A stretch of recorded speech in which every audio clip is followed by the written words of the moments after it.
Hello friends, कैसे हैं आप सब लोग। बहुत स्वागत है आज के इस सेशन में हम कवर करेंगे हरियाणा सिविल सर्विसेज एग्ज़ाम, जो कि हरियाणा का सबसे बड़ा एग्ज़ाम है। और काफ़ी लोग, काफ़ी स्टूडेंट्स, काफ़ी मेरे फ्रेंड्स ने मुझे मैसेज किया है रिगार्डिंग दिस, तो मैं आपके लिए सेशन बना रहा हूँ गाइस।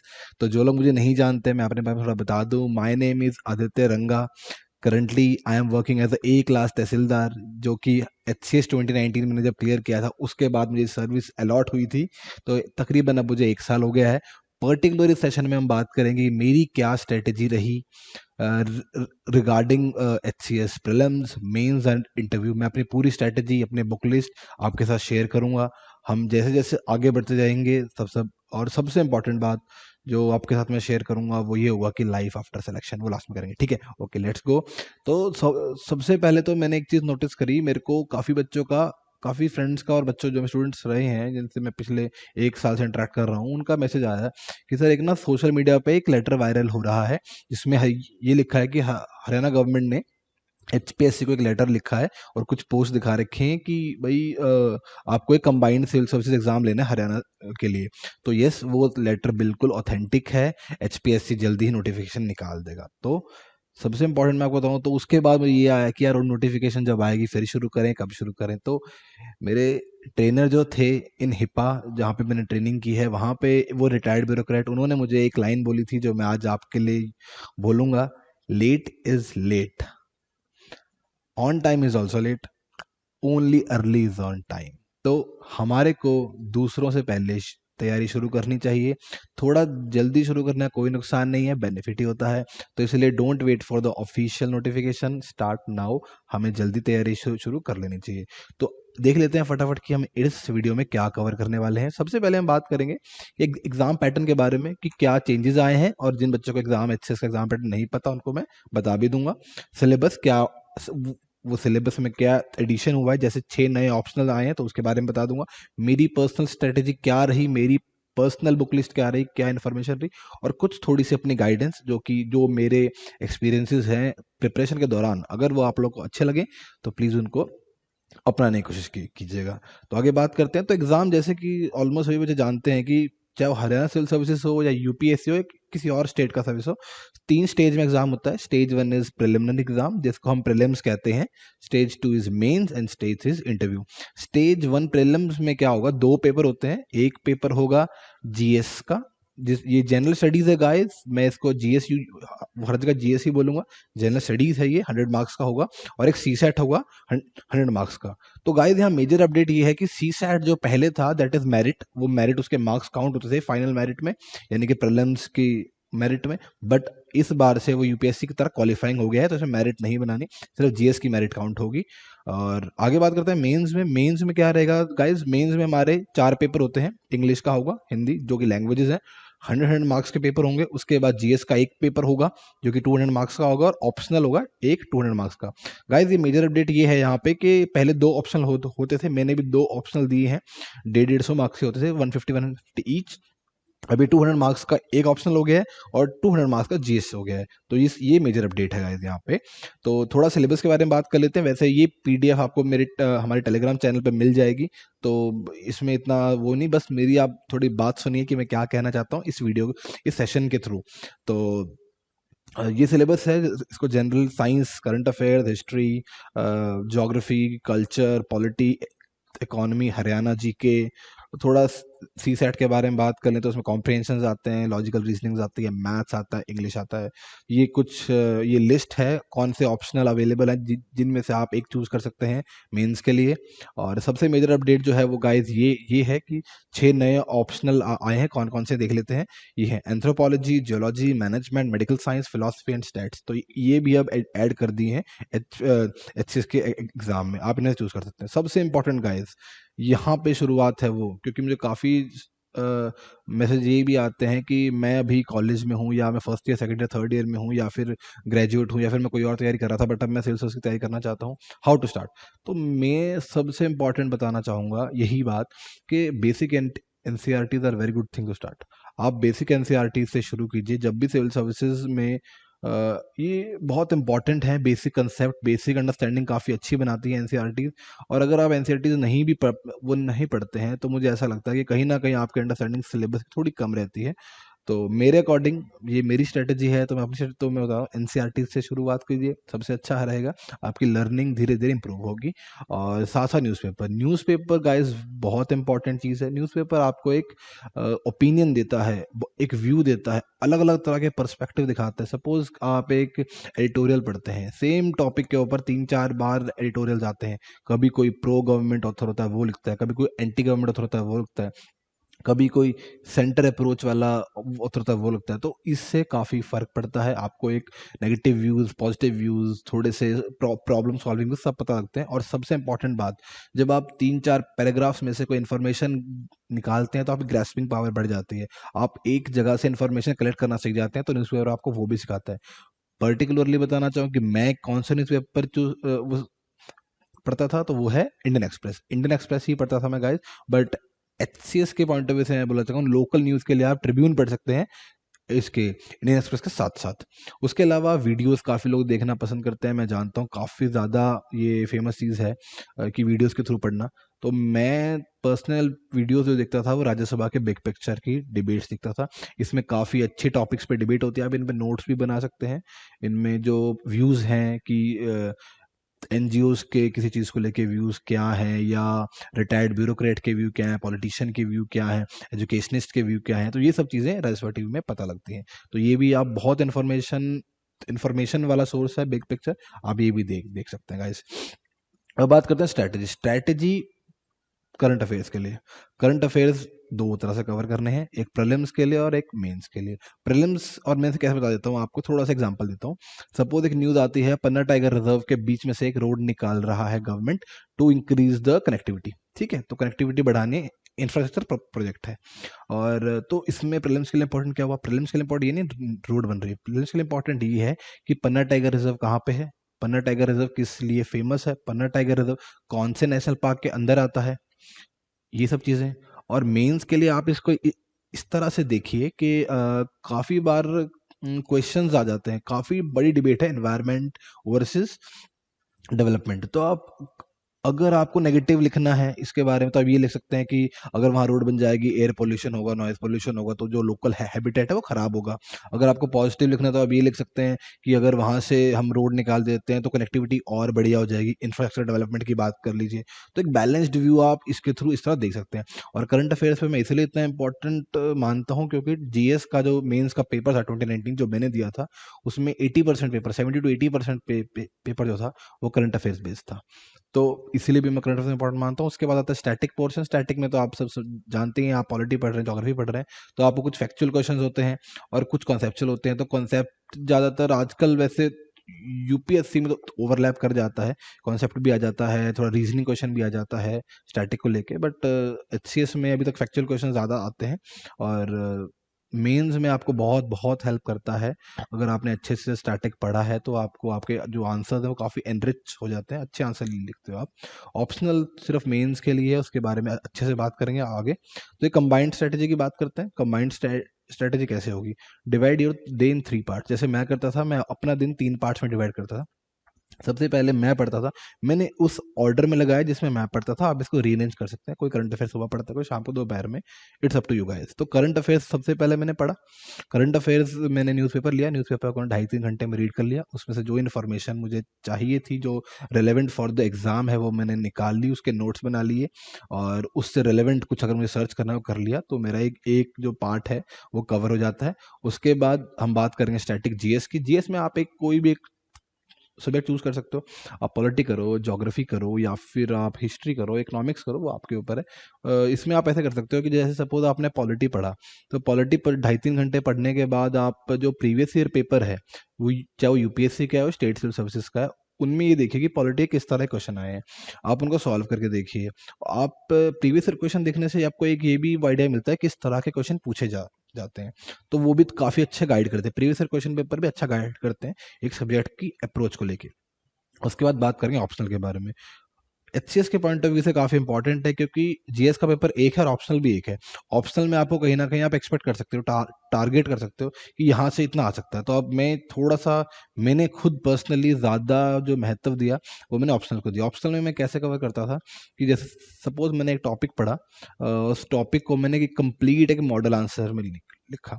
तो अगर वो क्वेश्चन किसी भी तरह से आता है, चाहे वो उसका क्रिटिक मांगते हैं या फिर वो उसकी एप्लीकेबिलिटी टू द सोसाइटी मांगते हैं, आज में रेलेवेंस मांगते हैं, तो मैं कहीं ना कहीं उसको लिख सकता हूँ। और रिवीजन में भी काफ़ी अच्छा, अगर आपने मॉडल क्वेश्चन आंसर्स की फॉर्म में टॉपिक बना रखे हैं तो रिवाइज भी जल्दी हो जाता है इससे। ठीक है गाइस, अब बात करते हैं स्ट्रेटजी बिफोर प्रीलिम्स। सपोज आप 40 45 30 दिन दूर हैं प्रीलिम से, तो उस टाइम पे कैसा सबसे पहले तो गाइस मैं ये बोलना चाहूँगा, अपना जो आपका कंप्लीट सिलेबस है उसको आपने रिवाइज करना है कम से कम 2 बार। जितना ज़्यादा करेंगे उतना अच्छा है। उसके साथ साथ जितने भी सब्जेक्ट्स हैं पॉलिटी ज्योग्राफी, आपने हर एक सब्जेक्ट के लिए 200 से 300 एमसीक्यू सॉल्व करने ही करने हैं, हर सब्जेक्ट के लिए। ये तो बिल्कुल मस्ट है। उसी के साथ साथ वो स्टूडेंट्स जिनका मैथ्स वीक है या साइंस बैकग्राउंड से नहीं है, तो वो सी सेट के क्वेश्चन ज़्यादा सॉल्व करें। और सबके लिए मैं बोलूँगा कि जिसका मैथ्स ठीक है वो कम कर ले, नहीं तो एवरेज 50 60 क्वेश्चंस पर डे तो सी सेट के सॉल्व करने चाहिए। और वो स्टूडेंट्स जिनको ऐसा लगता है कि मेरा मैथ्स या पर्टिकुलर सी सेट वीक है, तो किसी की हेल्प लीजिए, फ्रेंड्स की, टीचर्स की, कोचिंग की, या किसी की भी आप हेल्प ले सकते हैं जिससे आपको सही लगे। तो बट क्योंकि सी सेट क्वालिफाइंग है, क्वालिफाई करना ज़रूरी है। अगर आपके जीएस में जितने मर्जी मार्क्स आए हों, अगर आपने सी सेट क्वालिफाई नहीं किया तो आपको फेल माना जाता है। तो सी सेट भी इंपॉर्टेंट है गाइस। उसके बाद एक 10 से 12 मॉक्स दीजिए कम कम से कम। और वो जो मॉक्स आप देंगे वो प्रॉपर एनवायरनमेंट में दीजिए। सपोज अगर आपका एग्जाम जनरली 10 से 12 होता है, तो आपको ये करना है कि जब भी आप मॉक दे रहे हैं, आप 10 बजे बैठ रहे हैं और 12 बजे तक एग्जाम दे रहे हैं, वो बबल शीट बना लीजिए या मार्केट में अवेलेबल है वो ले आइए, उसकी फोटोकॉपी करा लीजिए, ताकि आप को बबल भी भरना होता है एग्जाम में, तो बबल में भी टाइम लेना, सिर्फ टिक मार के मत छोड़िए। तो 2 3 सेकंड वो भी कंज्यूम करता है, तो 100 सेकंड में 200 सेकंड हो जाते हैं, तो काफ़ी मिनट्स हो जाते हैं वो। तो इसलिए वो बबल्स भी भर के देखिए और अपने को रेस्ट्रिक्ट कीजिए कि मैंने 12 बजे के बाद एक भी बबल नहीं भरना, चाहे जो जो मर्जी हो, जितने अटैम्प्ट होंगे उतने ही चलेंगे। तो उससे आपकी एग्जाम वाले डे वाले दिन के लिए प्रैक्टिस पहले ही रहेगी, आपका जो माइंड है वो उस तरह काम करना शुरू कर देता है।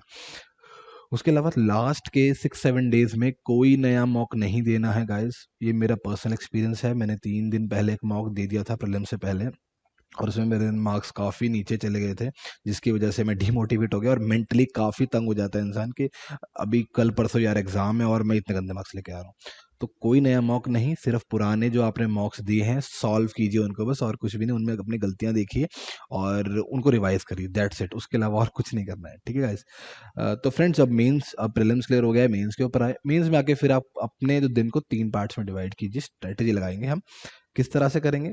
पहला देंगे हम लैंग्वेज को। लैंग्वेज में इंग्लिश और हिंदी, पर्टिकुलर इस बारे में बात करूँ, इंग्लिश मीडियम से जो लोग हैं उनको बताता हूँ, उनको इंग्लिश में प्रॉब्लम नहीं आती। सिर्फ आपको लेटर्स पता होने चाहिए कि फॉर्मल फॉर्मल लेटर के फॉर्मेट्स, अच्छे से एसेस का कंटेंट, और आपको जनरल जो इसका ग्रामर आता है इंग्लिश का वो बताना चाहिए। हिंदी में मैं पर्टिकुलर अपना बता देता हूँ, क्योंकि 2010 के बाद मैंने कभी हिंदी नहीं पढ़ी थी, तो 9 साल बाद मैं एग्ज़ाम दे रहा था। तो मैंने हिंदी में अप्रोच क्या ली थी, प्रीलिम्स क्लियर होने के बाद मैं हिंदी में योजना और कुरुक्षेत्र ले आया था। तो मैं क्या करता था, एक आर्टिकल रख के सामने योजना और लिखता था। तो उससे मैंने 5 10 दिन वैसे ही लिखा, तो मात्राएं पता लगनी शुरू हुई, फ्लो बनना शुरू हुआ। नहीं तो स्टार्टिंग में फ्लो ही नहीं बन रहा था हिंदी में। 5 10 दिन जब हो गए, जब लगा कि नहीं मैं दे के कंफर्टेबल हो गया, तो मैंने किसी फ्रेंड को या फैमिली मेम्बर को किसी को कह दिया कि आप ये मेरे लिए 4 5 पैराग्राफ्स पढ़िए, मैं केवल स्पीड में लिखने की कोशिश करूंगा, ताकि आपका फ्लो बने, स्पीड बने। आपकी जो ग्रामेटिकल एरर आते हैं, मात्राओं की जो गलती होती है, लैंग्वेज सिर्फ और सिर्फ आपका मात्राएं और आपकी कमांड देखने के लिए होती है, सब उसके ऊपर नॉलेज का इतना गेम नहीं होता। होता है ऑब्वियस सी बात, अगर आप अच्छा लिखते हैं, पर अगर आपकी ग्रामर मिस्टेक बहुत ज़्यादा है तो वो नेगेटिव है, तो वो भी अच्छे से देखिए। तो मैंने इस तरह से हिंदी को, बाकी हिंदी में जो ग्रामर है वो आप किसी भी हिंदी ग्रामर की बुक से कवर कर सकते हैं। अनेक शब्दों के लिए एक शब्द है, या फिर आपका मुहावरे हैं, वो सब चीज़ें आप कर सकते हैं। ऑप्शनल गाइस, जैसे ही प्रीलिम्स ओवर होता है अपना 15 से 20 दिन में, सबको मैं बोलूँगा कि एक कंप्लीट रिवीजन ज़रूर दीजिए। पूरा उस टाइम में पढ़ना है, कोई बात नहीं। उसके बाद जब आपका हो जाए तो आपको प्रीवियस ईयर क्वेश्चन पेपर, चाहे वो यूपीएससी के हों, स्टेट सिविल सर्विसेज के, एचसीएस के हों, पंजाब के हों, हिमाचल, किसी भी आपके ऑप्शनल के, वो पेपर उठाइए और उन पेपर के थ्रू सॉल्व करना शुरू कर दीजिए। इसको राइटिंग प्रैक्टिस करनी शुरू कर दीजिए इन शॉर्ट। तो वो ऑप्शनल बहुत इंपॉर्टेंट है, क्योंकि ये दोनों जो आपके लैंग्वेज के पेपर हैं, ऑप्शनल के पेपर हैं, ये काफ़ी मार्क्स कैरी करते हैं, 400 मार्क्स कैरी करते हैं ये आपके। ठीक है, तो इसके बारे में बाकी स्टैटिक जीएस में आप इतना ज़्यादा श्योर नहीं हो सकते, क्योंकि इसका बड़ा वाइड अप्रोच है। इसमें था इकोनॉमिक्स भी है, पॉलिटी भी है, ज्योग्राफी भी है, हिस्ट्री भी है, तो उसमें पता नहीं रहता कहाँ से क्वेश्चन आएगा। बट अगर आप प्रीलिम्स करके जा रहे हैं और आपने अच्छा पढ़ रखा है, तो आप इसको इजीली टैकल कर सकते हैं। Writing practice through previous question paper से करिए इसको। उसके बाद पर्सनल बुक लिस्ट की बात कर लें। पर्सनल बुक लिस्ट में यही आता है, पॉलिटी के लक्ष्मीकांत पढ़ा था, ज्योग्राफी के लिए 11th-12th एनसीईआरटी, जीसी लॉन्ग और एटलस। एटलस बहुत इंपॉर्टेंट है, मैप्स अच्छे से स्टडी कीजिए। मॉडर्न हिस्ट्री के लिए 12th की एनसीईआरटी पढ़ी थी, स्पेक्ट्रम। एंशियंट हिस्ट्री के लिए 11th की एनसीईआरटी। आर्ट एंड कल्चर के लिए नितिन सिंघानिया पढ़ा था मैंने। इकोनॉमिक्स में मैंने पहले रमेश सिंह पढ़ा था, उसके बाद एनसीईआरटीज पढ़ी थी। एनवायरनमेंट में 12th की बायोलॉजी के एनसीईआरटी है 12th की, उसके 4 चैप्टर लास्ट के बेसिक्स हैं, उसका शंकर पढ़ लीजिए आप। साइंस एंड टेक में मैं मैकेनिकल इंजीनियर साइंस बैकग्राउंड से था, तो ऐसा मुझे कुछ ज़रूरत नहीं पड़ी थी इसकी। और हरियाणा जीके, इसमें मैं इकोनॉमिक्स, एनवायरनमेंट और साइंस एंड टेक बता देता हूँ। इसमें करंट अफेयर्स से रिगार्डिंग क्वेश्चन ज़्यादा आते हैं, तो ये देख लीजिए। हरियाणा जीके मैंने खुद के नोट्स बनाए थे, इसके लिए मैंने कोई बुक नहीं फॉलो की। इसके बाद सबसे important, is it a difficult task. मुझसे बहुत लोग, जैसे कि मेरे जैसे लोग बहुत पूछते हैं, जब मेरे जोश टॉक का वीडियो भी आया था तब भी काफ़ी लोगों ने यार पूछा कि मेरे मार्क्स भी कम है, क्या मैं कर सकता हूँ। वो मैं आपको बता देता हूँ, अगर मैं कर सकता हूँ, if I can do this, कोई भी कर सकता है। मेरे मार्क्स 10th में 66% थे, 12th में भी 68% थे।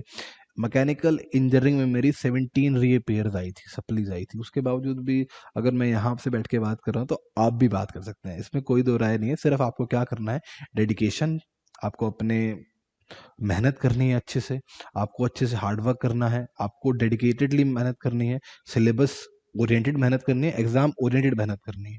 बस उस चीज़ों को थोड़ा सा देखना है।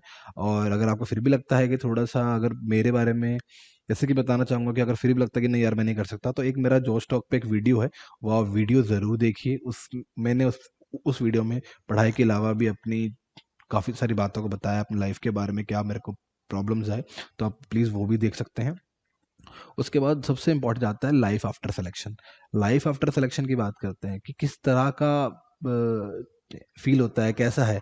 तो लाइफ आफ्टर सिलेक्शन में बताता हूँ, जब मैं बैठा हुआ था अपने घर वालों के साथ, तो रिजल्ट आया, तो जब पता लगा कि फाइनल लिस्ट में मेरा रोल नंबर है, तो उस चीज़ में कि जो उस टाइम पे फीलिंग है, जो आपके फैमिली मेम्बर्स हैं, आपके फ्रेंड्स हैं, जिन्होंने आपको हार्ड वर्क करते हुए देखा होता है, जो आपको through out your journey support करते हैं कि हाँ भाई काफ़ी मेहनत कर रहा है, वो जो इमोशन उस टाइम पे होता है, वो किसी भी अवार्ड से बहुत बड़ा होता है। वो सेटिस्फाइड फील कर रहे होते हैं कि बहुत अच्छा इमोशन, उसको मैं हम कोई भी बता ही नहीं पाता। तो इमोशनल तो है ही बहुत इंपॉर्टेंट। उसके बाद ट्रेनिंग, इस इतनी ज़बरदस्त ट्रेनिंग होती है, फील्ड एक्सपीरियंसेस काफ़ी अच्छे हैं। तो ट्रेनिंग के बारे में बात कर लें, आप एक बार एग्ज़ाम क्लियर कर जाएंगे तो आपको जाना है Haryana institute of public administration, HIPA in short. और ये हरियाणा का प्रीमियम इंस्टीट्यूट है, जहाँ पे सारे हरियाणा के आईएएस ऑफिसर, एचएएस ऑफिसर्स को ट्रेन किया जाता है। ज- जो कि ट्रेनिंग यहाँ पे देने आते हैं, वो है हमारे रिटायर्ड ब्यूरोक्रेट्स होते हैं, सर्विंग ब्यूरोक्रेट्स होते हैं, या फिर इस बार हमारे सेशन में तो काफ़ी अलग तरह की अप्रोच रही, जैसे कि आनंद कुमार सुपर 30 से वो आए थे, तो एक अलग पर्सपेक्टिव है। और प्राइवेट प्लेयर्स जैसे कि मेक माई ट्रिप के सीईओ आए थे, दीप कालड़ा जी, और इस तरह के वो रहते हैं। उसके बाद बहुत सारी चीज़ें और भी हैं, जैसे भारत दर्शन अपने आप में एक बहुत बड़ा अट्रैक्शन रहता है सिविल सर्विसेज का, घुमाया फिराया जाता है। आई गेस सबको पसंद है घूमना फिरना। तो घूमने फिरने से याद आया, हम सबसे पहले गए थे फर्स्ट सिटीजन के पास of our country, first citizen of our country, राष्ट्रपति जी, राष्ट्रपति भवन गए थे। तो यहाँ पे हमें घुमाया गया, वीआईपी एंट्री मिलती है आपको, जहाँ पे नॉर्मल लोग नहीं जा सकते। इतना ग्रैंड स्ट्रक्चर की इंपॉर्टेंस समझाई जाती है कि क्यों कोई चीज़ वहाँ, वो पर्टिकुलर स्टेयर्स वहाँ क्यों है, वो पर्टिकुलर पिलर वहाँ क्यों है, उसकी इंपॉर्टेंस, उसका सिग्निफिकेंस बताया जाता है। कुछ और फिजिकल एक्टिविटी जैसे ट्रैकिंग ट्रैकिंग करवाई जाती है। और उसके अलावा स्पोर्ट्स डे, ये मैं और मेरा फ्रेंड शुभम है, मेरा सबसे अच्छा दोस्त, तो ये और मैं 3 लेग रेस में पार्टिसिपेट किया था, हम जीत गए, सेकंड आए थे, तो हम उसको सेलिब्रेट कर रहे थे। तो ये रहता है, कल्चरल डे होता है। कल्चरल डे पे जैसे कि आपको गाना गाना पसंद है, डांस पसंद है, पोइट्री करते हो, जोक सुनाते हो, तो कुछ भी आपके लिए स्टेज ओपन है, आप आइए और परफॉर्म कीजिए। ठीक है, तो उसके अलावा जो रहता है वो ये रहता है अ, कि आपके पास जो उस टाइम पे आप बैठे हो वहाँ पे उन लोगों के बीच में, उस एनवायरनमेंट ब्यूरोक्रेट्स के बीच में, एक फीलिंग अलग है कि हम जब सोचते हैं कि अब हम एक बंद कमरे में बैठ के लाइब्रेरी में बैठ के पढ़ाई कर रहे हैं और आज वहाँ फील करते हैं, तो एक बिल्कुल out of the world feeling है।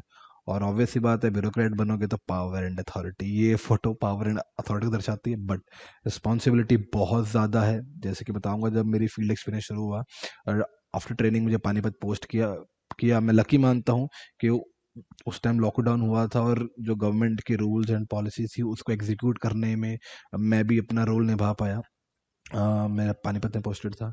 तो ऐसी कुछ चीज़ें हैं, और बाकी अप्रिसिएशंस तो चलती रहती हैं। चाहे जैसे कि अप्रिसिएशन मैं किसी एक इंसान को, जैसे कि मुझे जो ड्यूटी मिली वो मिली कि मुझको फूड मॉनिटरिंग करनी थी, फूड जो हम डिस्ट्रीब्यूशन करा रहे थे उसको मॉनिटर करना था। तो किसी एक भूखे इंसान को आपने अगर खाना टाइम से पहुंचा दिया, तो वो एक अपने आप में जो वो लोग दुआएं वो देते हैं, वो अपने आप में एक अवार्ड है, अप्रिसिएशन है। तो वो सब हुए काम। उसके बाद सबसे लास्ट में are honourable CM Shri Manohar Lal Khattar जी ने खुद से हमारे को ट्रेनिंग सर्टिफिकेट दिया ट्रेनिंग कंप्लीट होने के बाद। तो गाइस, बहुत ऑसम सफ़र है। बहुत स्टार्टिंग में बहुत हार्ड वर्किंग है, बहुत फोकस करना पड़ता है, मेहनत लगती है, मैं बोलूँगा काफ़ी ज़्यादा मेहनत लगती है। बट आप एक बार यहाँ पहुँच जाते हैं तो बहुत अच्छा सफ़र है। और आप सच में इस फेज़ को, आपके जो स्ट्रगल फेज़ है उसको याद करके आप सोचेंगे कि यार स्ट्रगल किया, बट हाँ आज यहाँ पहुँच गए हैं तो बहुत अच्छा लग रहा है, और बहुत अच्छी है चीज़। ठीक है, तो गाइस फिर जैसे ही मेरे फ्रेंड्स की डिमांड दोबारा आएगी सेशन के लिए, तो मैं दोबारा सेशन ज़रूर लूँगा। Okay guys, bye bye, thank you.